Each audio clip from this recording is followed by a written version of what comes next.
After a dominant Week 1 win, Hartford welcomed in a D1 opponent looking for a 2-0 start to the season. Could the Hurricanes remain perfect? Got those highlights coming up in just a bit. But first, welcome into Week 2 of the Friday Football Frenzy. A chance for teams that dropped their openers to get back on track, and a chance for last week's winners to join Rutland at 2-0. Yeah, and perhaps nowhere was there a bigger opportunity to make a statement than down in Bellows Falls. The Purple Gang now in D3, but they welcomed in old D2 rival U32, coming off the Raiders' dominant win over Woodstock, and BF looked strong heading into the fourth quarter, up 24-6. A nice first down run by Jaden Bazin helps them march into Raider territory. Terriers continue to chew up some clock, pounding the ground game. A 10-minute drive capped off by a Pat Connors touchdown plunge inside the 5 to make it a 30-6 contest. Raiders with 2 minutes to try to even things up. Fourth down and long. Drew Frostick dumping off a screen to Kane Knapp. Great blocking downfield as he squeezes into the end zone. However, even with the good two-point conversion, the Purple Gang claim the onside kick and kneel it down to seal out the win. Bellows Falls cruises 30-14. U32 will welcome in Linden next Friday while the Terriers head up to North Country. Two other teams who look good in Week 1. Mount Anthony traveling to Hartford in a cross-division matchup. First quarter, Patriots looking to make a splash early on in this one. Going deep downfield, but Rex Banning with the over-the-shoulder INT. Hartford takes over in good field position, and the Hurricanes would turn that possession into points. Owen Mock, 8-yard quarterback keeper for the score.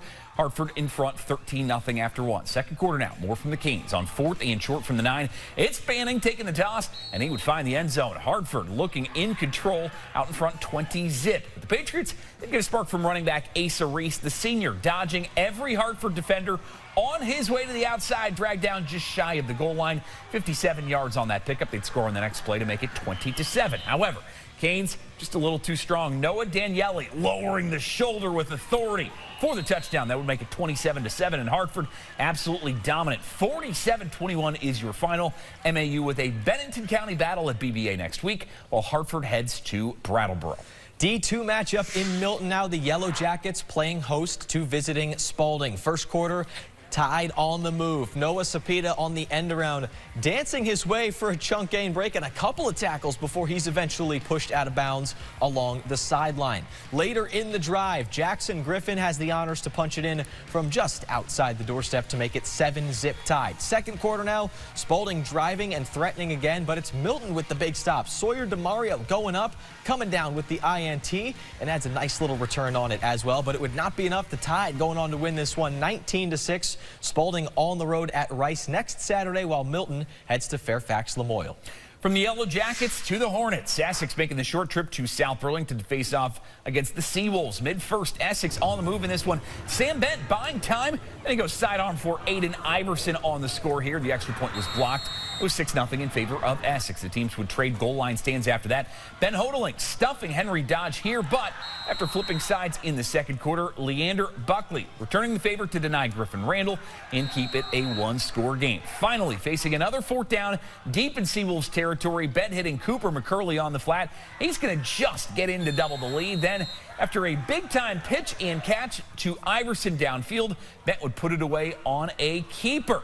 Essex rolling 32-0. They get to 1-1. Rivalry games for both next week. Essex hosts Colchester. The Seawolves, meanwhile, head to CVU. And in Brattleboro, Middlebury looking to get to 2-0 against the Bears. Both defenses looking up to the task in the first. Counterplay on third down for the Tigers. Anthony Doel knocking down the running back behind the line to force a punt. We end the first with no score. No score still in the second, though. Middlebury in the red zone. Brady Lloyd finding a cut, and Cook Riney for a quick score.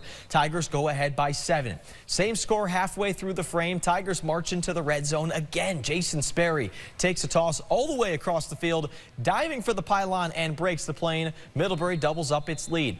Tigers get a stop and the ball near midfield before half. Lloyd dropping back and heaving a high ball for Logan McNulty. Somehow snags the ball between two Bears, breaks a tackle, and then drops it in the end zone, but recovers it for the touchdown. Mid goes on to win this one 28-14. Big game in D1 next week as they visit unbeaten Rutland, while Brattleboro welcomes in Hartford.